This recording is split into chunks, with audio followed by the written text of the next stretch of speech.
നിന്റെ മരണം വരെ ഞാൻ നിന്റെ മരണം വരെ ഉണ്ടാവും. മരിച്ചു പിന്നെ നമ്മൾ ആരും ശല്യപ്പെടുത്തൂല. അങ്ങനെ കൊഞ്ചല്ലടി കൊഞ്ചല്ലേ, ഒരുമിച്ച് വന്നാൽ മതി, അല്ലെങ്കിൽ പണി പാടും. ഇത് ഷിയാസിന്റെ വോയിസ് തന്നെയാണ്. ഷിയാസ് പറയുന്നത് എന്താന്ന് വെച്ചിട്ടുണ്ടെങ്കിൽ പൈസ അക്കൗണ്ടിൽ ഇടണ്ട, കൈ തന്നാൽ മതി എന്നാണ്. അതായത് അക്കൗണ്ടിൽ ഇട്ടിട്ടുണ്ടെങ്കിൽ അത് പ്രൂഫ് ആവും, കൈ തന്നാൽ അത് പ്രൂഫ് ആവില്ലല്ലോ. ഈ പണമിടപാടിൽ പ്രൂഫ് ഉണ്ടാക്കാതിരിക്കാനാണ് ഷിയാസ് ആദ്യം ശ്രദ്ധിച്ചത്. ആ യുവതി പറഞ്ഞ സ്റ്റേറ്റ്മെന്റ് എല്ലാം നമുക്ക് തള്ളിക്കളയാൻ പറ്റത്തില്ല. ജിമ്മ് നടത്തുന്നതിന്റെ കാര്യമൊക്കെ ഇതിൽ പറയുന്നുണ്ട്. സത്യം പറയുവാണെങ്കിൽ ഈ വോയിസ് കേട്ടിട്ട് എനിക്ക് തോന്നുന്നത് ഷിയാസ് അവരെ നന്നായിട്ട് ഊറ്റിയിട്ടുണ്ട്. ഇൻഷാല്ലാ അത് ജിമ്മ് എന്തായാലും ഞാൻ സെറ്റാക്കി. ഞാൻ നിന്റെ 20 ലക്ഷം രൂപയില് അത് തീർക്കണം എന്ന് എന്റെ മനസ്സ് പറഞ്ഞ. 20 ലക്ഷം രൂപയൊക്കെയാണ് ചോദിച്ചേക്കുന്നേ. അവനെ ഷിയാസിക്കാന്ന് വിളിക്കേണ്ട, ഷിയൂന്ന് വിളിച്ചാൽ മതി എന്നൊക്കെയാണ് പറയുന്നത്. പിന്നെ അവൻ പറയുന്നുണ്ട് 10-20 ലക്ഷം രൂപയൊക്കെ ബാങ്ക് അക്കൗണ്ടിലേക്ക് ഇടുവാണെങ്കിൽ ടാക്സ് പിടിക്കും, കൂടാതെ സോഴ്സ് ചോദിക്കും എന്നൊക്കെ. അതായത് സർക്കാരിനെ പറ്റിച്ചിട്ടുള്ള പരിപാടിയാണ്. എനിക്ക് സ്ത്രീകളുടെ ഇടപെടുമ്പോൾ തന്നെ ചെറിയൊരു പേടിയാണ്. കാരണം ഇതിനു മുമ്പ് എനിക്ക് ഇങ്ങനെ ഒരു ആരോപണവും ഈ പറഞ്ഞ കള്ളക്കേസൊക്കെ ഉള്ളതുകൊണ്ട് ഞാൻ വളരെ കെയർഫുൾ ആണ്. പിന്നെ ഈ സ്ത്രീക്ക് 10 വയസ്സുണ്ട്. അതുപോലെ എന്റെ കുടുംബമായിട്ട് അത്ര അടുപ്പമുള്ളൊരു സ്ത്രീയാണ്. മരണം വരെ ഞാൻ പറഞ്ഞു, നീ എന്റെ മരണം വരെ ഞാൻ നിന്റെ മരണം വരെ ഉണ്ടാവും. മരിച്ചു പിന്നെ നമ്മൾ ആരും ശല്യപ്പെടുത്തൂല. എനിക്ക് ഞാനും എന്റെ കുടുംബം പിന്നെ ആരുള്ള ഞാന്ന് പറയാം. അത് അക്കൗണ്ട് വഴി 1 ലക്ഷം 10 ലക്ഷമൊക്കെ 5 ലക്ഷമൊക്കെ അല്ലെങ്കിൽ 20 ലക്ഷമൊക്കെ ഇടുമ്പോൾ ഒരു സോഴ്സ് ചോദിക്കും. അതിനുമ്പോൾ നമ്മളെന്ന് പറഞ്ഞാൽ നീ എനിക്ക് പൈസ തന്നിട്ട് ആവശ്യത്തിന് മാത്രം അക്കൗണ്ടിൽ ഇടുക, എന്നിട്ട് അത് അപ്പോൾ തന്നെ ട്രാൻസ്ഫർ ചെയ്യാം. അപ്പോൾ നമുക്ക് പറയാലോ ജിമ്മിന്റെ വർക്കിന്റെ പൈസ അങ്ങനെ പറയാൻ പറ്റും. അതങ്ങനെ ചെയ്യുള്ളൂ. അങ്ങനെ ചെയ്താൽ നല്ലത്, അല്ലെങ്കിൽ റിസ്ക് എടുക്കാൻ പറ്റില്ല എനിക്ക് കേട്ടോ. ഞാൻ ടാക്സ് അടയ്ക്കാന്ന് അടയ്ക്കണം, അല്ലെങ്കിൽ പണി പാടും. ഞാൻ ഒന്നും പറയാനില്ല. ശരി, എക്യുപ്മെന്റ്സിന് കുറച്ച് അഡ്വാൻസ് കൊടുക്കാന്നാ. ഓക്കെ ശരി. ഒരു സമയത്ത് എത്ര രൂപ നമുക്ക് ട്രാൻസ്ഫർ ചെയ്യാൻ വലിക്കാൻ പറ്റും ATM-ൽ നിന്ന്? 1 lakh എടുക്കാൻ പറ്റുമോ ഒരു ദിവസം? ഈ സംസാരം കേട്ടാൽ തന്നെ നമുക്ക് മനസ്സിലാവും ഇവർ തമ്മിൽ റിലേഷൻ ഉണ്ടെന്ന്. അവർ അക്കൗണ്ടിലും പൈസ ഇട്ട് കൊടുത്തിട്ടുണ്ട്. ഇവൻ ചോദിക്കുന്നുണ്ട് ഒരു തവണ ATM-ൽ നിന്ന് എത്ര രൂപ വലിക്കാന്നൊക്കെ. നമ്മൾ തുടങ്ങാൻ പോകുന്ന ബിസിനസ് എന്നാണ് ഇവൻ പറയുന്നത്. ഇവനൊരു ഭാര്യയുണ്ട്, ഭാര്യയായിട്ടല്ല ഇവരുമായിട്ടാണ് തുടങ്ങുന്നത്. അതായത് 60 വയസ്സായുള്ള സ്ത്രീയുമായിട്ട് ഷിയാസ് ബിസിനസ് തുടങ്ങുന്നു. ഇൻവെസ്റ്റ്മെന്റ് മുഴുവൻ ആ പുള്ളിക്കാരി. ഇവനാണെങ്കിൽ ഒരു പൈസ ഇടുന്നില്ല. ഇവന്റെ ഈ പൈസ ഒന്നും ഇല്ലേ. അവന്റെ ഭാര്യയ്ക്ക് വേണ്ടിയല്ല ഇവർക്ക് വേണ്ടിയാണ് അവൻ ജീവിക്കുന്നത് എന്നുള്ള രീതിയിലാണ് സംസാരിക്കുന്നത്. ഇവൻ 60 വയസ്സായ ഒരു സ്ത്രീയോട് പറയുവാണ്, കഷ്ടപ്പാടിലും എന്റെ ദുരിതത്തിലും ഒക്കെ നീ കൂട്ടായിട്ട് വേണോന്നൊക്കെ. ഈ സ്ത്രീ ലവിന്റെ സ്റ്റാറ്റസ് ഇട്ടപ്പത്തിനും ഇവന്റെ വീട്ടിലുള്ള ആൾക്കാർ ചോദിച്ചെന്നാണ് പറയുന്നത്. അതായത് ഭാര്യയും പെങ്ങളും ആണെന്ന് തോന്നുന്നു. അവർ ചോദിച്ചെന്നാണ് പറയുന്നത് ഇവർക്ക് വല്ല റിലേഷൻ ഉണ്ടോന്ന്. എന്നിട്ട് ഷിയാസ് ഇവരോട് എന്ന് പറഞ്ഞു, നീ ഇനി ലവിന്റെ സ്റ്റാറ്റസ് ഒന്നും ഇടല്, നിനക്ക് മോശമാണ്. അതായത് ഇവനെ സംശയിക്കുമെന്ന് ഓർത്തിട്ടായിരിക്കും അങ്ങനെ പറഞ്ഞത്. കാരണം ഇതിനു മുമ്പും ഇവനെ അഗനിസ്റ്റ് ആയിട്ട് ഒരു ആരോപണം ഉണ്ടായിട്ടുണ്ട്. അനീറ്റ് നമ്മുടെ അപ്പുവിന്റെ ഗേൾഫ്രണ്ട് അവളിന്ന് പറഞ്ഞു, നജുമാനെ സ്റ്റാറ്റസ് ഫുള്ള് ഷിയാസിക്കാന്ന് പറയും. അപ്പോൾ ഞാൻ പറഞ്ഞു എന്നെ ഭയങ്കര ഇഷ്ടമാണെന്ന് പറഞ്ഞു. അപ്പം ഇത് ആലോചിച്ചു, അവൾ നജുമാക്ക് വലിയ ബോയ് ഫ്രണ്ട് വല്ലതും ഉണ്ടോ, ഇടയ്ക്ക് തന്നെ ഈ ലവിൻ്റെ സ്റ്റാറ്റസ് കിട്ടുന്നത്. അപ്പോൾ ഞാൻ പറഞ്ഞ പ്രാന്താന്ന് തോന്നുന്നു, അത്രേ ഉള്ളൂ. ഞാൻ പറഞ്ഞാണ് ജസ്റ്റ് ടോക്കൊന്നും അത്രേ ഉള്ളൂ. അത് ശ്രദ്ധിക്കണമെന്ന് പറഞ്ഞാണ്. നീ ലവും ക്യൂവൊന്നും അതിൽ ഇടണ്ടെന്ന് പറഞ്ഞു. അധികം അത് നിൻ്റെ വില പോവും. നിനക്ക് ലവ് ഉണ്ടെങ്കിൽ നിൻ്റെ വായിലേം തരുന്നുണ്ട്, കുടിച്ചോ.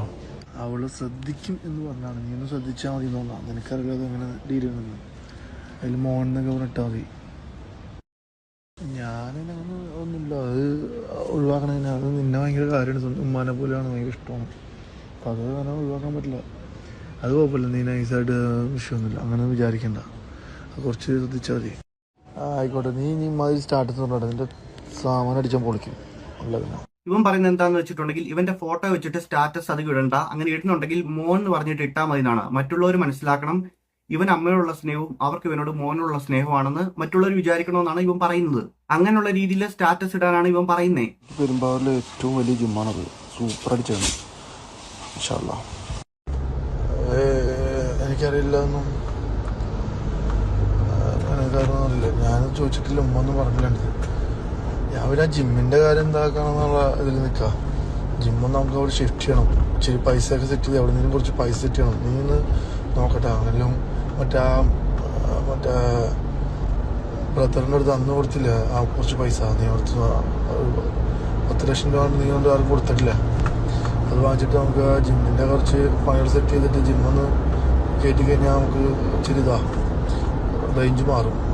ജിമ്മിൻ്റെ ഉദ്ഘാടനം നമുക്ക് പൊളിയാക്കണം, പൊളിക്കണം, സെറ്റപ്പ് ആകണം. അത് കുറച്ച് കടമൊക്കെ വന്നോണ്ടാ. അനുമോൾക്കൊരു 1,40,000 കൊടുക്കാനുണ്ട്. എനിക്ക് ആ ഓഡിറ്റോറിയത്തിന്റെ പൈസ കൊടുത്ത് ഒഴിവാണെന്നുണ്ടായിരുന്നു. അയാൾ എന്നെ വിളിച്ച് പ്രാന്ത് പിടിപ്പിക്കുന്നുണ്ട്. അത് ഞാൻ കൊടുത്തില്ല. ഈ പരിപാടി നടത്തുകൊണ്ടേ ഇവന് പേഴ്സണൽ ലോൺ അടച്ചു തീർക്കണം, പെരുമ്പാവൂർ ജിം തുടങ്ങണം, കോഴിക്കോട് സ്ഥലം മേടിക്കണം, ഇതിനെല്ലാം പൈസ ഇവർ കൊടുക്കണമെന്നാണ് പറയുന്നത്. അങ്ങോട്ട് കൊടുക്കുന്ന കാര്യമേ പറയുന്നുള്ളൂ, തിരിച്ചു തരുന്ന കാര്യമൊന്നും പറയുന്നില്ല. ഇവൻ പറയുന്ന ഒരു കാര്യമുണ്ട്, അനുമോളുടെ കയ്യിൽ നിന്ന് 1.40 ലക്ഷം രൂപ വാങ്ങിച്ചിട്ടുണ്ട്, അത് തിരിച്ചു കൊടുക്കണം. അനുമോളൊക്കെ ആർക്കും ഒരു പൈസ പോലും കൊടുക്കില്ലാത്ത ആളാണ്. ബിഗ് ബോസ് വെച്ച് തന്നെ പറഞ്ഞിട്ടുണ്ടായിരുന്നു, ഞാൻ 10 പൈസ ആർക്കും കൊടുക്കത്തില്ല, എനിക്ക് നല്ല പിശിക്കാന്നൊക്കെ. എന്നിട്ട് ഇവൻ 1.40 ലക്ഷം രൂപ കൊടുത്തു. പിന്നെ ഇൻസ്റ്റഗ്രാമിലെ ഒരു ബിഗ് ബോസ് താരത്തിനെ ഇവനെ വെച്ചിട്ട് കുറെ കമന്റ് ഒക്കെ കണ്ടു. നമ്മൾ ഒരിക്കലും അങ്ങനെ മോശമായിട്ട് കമന്റ് ഇടാൻ പാടില്ല. കാരണം എല്ലാവരെയും ഒരാൾ കാണുന്ന ഒരുപോലെയല്ല.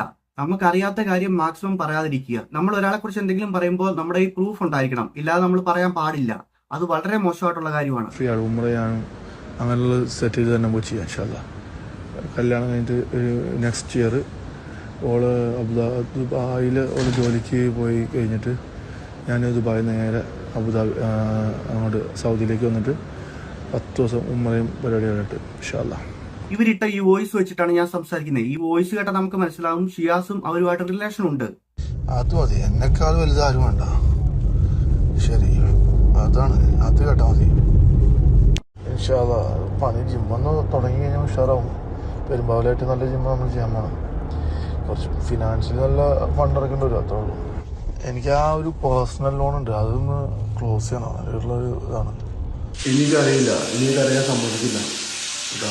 നാട്ടിൽ പോവാം. ഞാൻ 20-ാം തീയതി കോഴിക്കോട് വരുന്നുണ്ട്, അപ്പോൾ ഞാൻ കളക്ട് ചെയ്തോളാം ഇൻഷാല്ലാ. ഓക്കെ, ഞാൻ കാസർഗോഡ് മറ്റേ കേസില്ല. ഞാൻ 20-ാം പറഞ്ഞില്ലേ, അവള് നല്ല കുട്ടിയാ, പാവാണ്.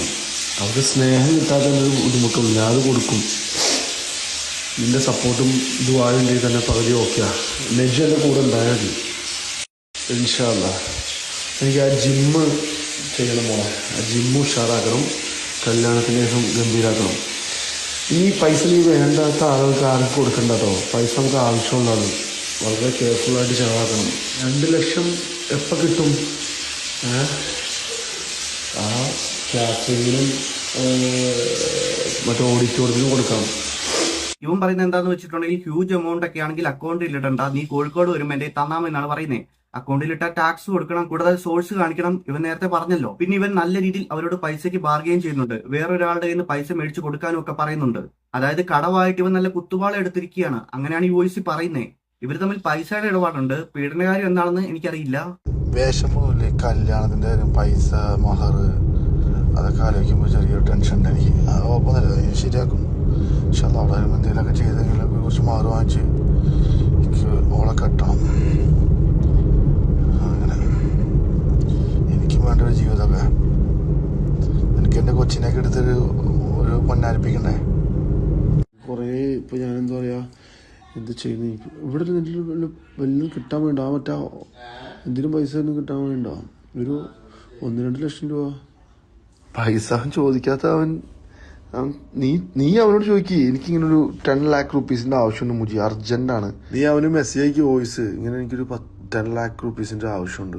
15-ാം തീയതിക്ക് മുന്നേ പർച്ചേസ് ചെയ്യണം ഗോൾഡ്. കാര്യം 16-ാം തീയതി ഞാൻ പോകൂലേ, 15-ാം തീയതിക്ക് ഉള്ളിൽ പർച്ചേസ് ചെയ്തിട്ട് പോകണം. ഇവിടെ ഇവൻ പറയുന്നുണ്ട് ഗിഫ്റ്റ് ആയിട്ട് ഫാരിക്കാണെന്ന് തോന്നുന്നു ഒരു ഐഫോൺ ഒക്കെ വാങ്ങിച്ചു കൊടുക്കണമെന്ന്. ഇവന്റെ പൈസ ഇല്ലെന്ന് പറയുന്നത് ഇവന് നാണക്കേടാണ്. അങ്ങനെയാണ് ഇവൻ സംസാരിക്കുന്നത്. അതായത് പൈസയുടെ പേരിൽ ആരുടെയും മുമ്പിൽ തല ഉരിക്കുന്ന ഇവന് ഇഷ്ടമല്ല. പൈസ ഉണ്ടായിട്ടും ഇപ്പൊ നന്നായിട്ട് തല ഉനിച്ചല്ലോ. ഇതിലും നല്ലത് ഐഫോൺ വാങ്ങിക്കൊടുക്കാൻ പൈസ ഇല്ലെന്ന് പറയുന്നതായിരുന്നു. ഷിയാസ് കരീം ഇൻസ്റ്റഗ്രാമിലിട്ട വീഡിയോ പറയുന്നുണ്ടായിരുന്നു, ഇവരെ അമ്മയെപ്പോലെയാണ് കാണുന്നത്, അതായത് 60 വയസ്സുള്ള സ്ത്രീയാണെന്നൊക്കെ. ഇത് കുറെ നാൾ അവർ ചാറ്റ് ചെയ്ത ചാറ്റ് എല്ലാം കൂട്ടിച്ചേർത്തിട്ടാണ് അവർ സോഷ്യൽ മീഡിയയിൽ കൊണ്ട് ഇട്ടേക്കുന്നത്. എല്ലാം കൂടെ മിക്സ് ആയിട്ടാണ് കിടക്കുന്നത്. അതായത് കല്യാണം കഴിയുന്നതിന് മുമ്പും കല്യാണം കഴിഞ്ഞ ശേഷമുള്ള ചാറ്റ് ഉണ്ട് ഇതിൽ. ഇത് ഒരിക്കലും അവരെ കല്യാണം കഴിക്കാനല്ല, പൈസ ആട്ടാനുള്ള കാര്യമാണ്. ഇത് കേട്ടാൽ തന്നെ നമുക്ക് മനസ്സിലാവും. അതായത് പൈസ കൊടുക്കില്ലെന്ന് അറിഞ്ഞപ്പോഴത്തേനും നിനക്ക് എന്നെ വേണ്ടല്ലോ എന്നൊക്കെ പറയുന്നുണ്ട്. പിന്നെ ഇവര് മീറ്റ് ചെയ്ത ഡീറ്റെയിൽസ് ഒന്നും ഇതിന്റെ അകത്തില്ല. നീ കോഴിക്കോട് വരാനാണ് പറഞ്ഞത്, മീറ്റ് ചെയ്ത കാര്യമൊന്നും ഇതിൽ പറഞ്ഞിട്ടില്ല. എന്തായാലും ഇതിനെപ്പറ്റി പോലീസ് അന്വേഷിക്കട്ടെ. ഞാൻ ഈ വോയിസ് വെച്ചിട്ട് ജസ്റ്റ് ഒന്ന് സംസാരിച്ചു, അത്രേ ഉള്ളൂ. ഗൈസ്, എന്തൊക്കെയായാലും എനിക്ക് ഇത്രയൊക്കെ ഉള്ളൂ പറയാൻ. വീഡിയോ ഇഷ്ടപ്പെട്ടെങ്കിൽ ലൈക്ക് ചെയ്യുക, സബ്സ്ക്രൈബ് ചെയ്യുക.